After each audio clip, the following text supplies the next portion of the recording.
Now I have to tell one more thing. Wow, Indian music is so much connected with the Kundalini awakening, which perhaps I have never talked to you about, is that when the Kundalini rises, she passes through various centers and subplexuses. Now when she's rising, she makes the sound altogether is Om. But when you try to refract all these into different sounds, it becomes, from the first chakra, if you start Sa, Re, Ga, Ma, Pa, Dha, Ni. At the Sahasrara it is Ni. So there are 7 chakras, it makes the sound. Now when the Kundalini rises, she has to pass through all these subplexuses. Now as you know, there is, the first center has got 4 subplexuses. So the tala is built on 4. Then you have 6 plexuses. We have a tala on 6.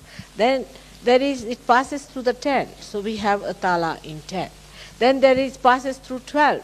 So we have a tala of 12. Last of all is Sri Krishna. Sri Krishna's place, where it has got 16 subplexuses. So it passes through 16 subplexuses.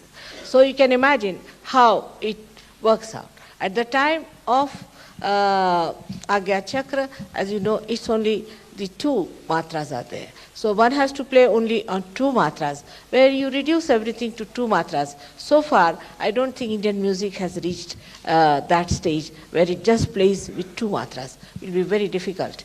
But in the south, I think they play sometimes with 3 matras. It's something surprising, which is the Triguna, what we call the 3 matras.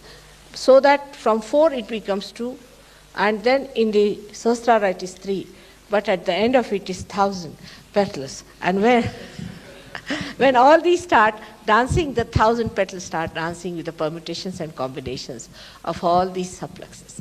So it is so woven into the classical music, the whole awakening of the Kundalini, of which perhaps the modern artist may not be aware of, but it is said, everyone knows that Indian music is based on the first sound, that is Om, the Omkara. So this is how all these talas are based, and that's why you are so overjoyed. Though maybe you may not have understood the classical intricacies of the whole thing, but the whole thing was so spontaneous and elevating your Kundalini so well that it gave you the joy. Ultimately, after all, what you have to have, the joy and not the intellectual analysis of it. So the whole thing, the sum total of it was tremendous joy, and we have to thank all of them for that. May God bless you.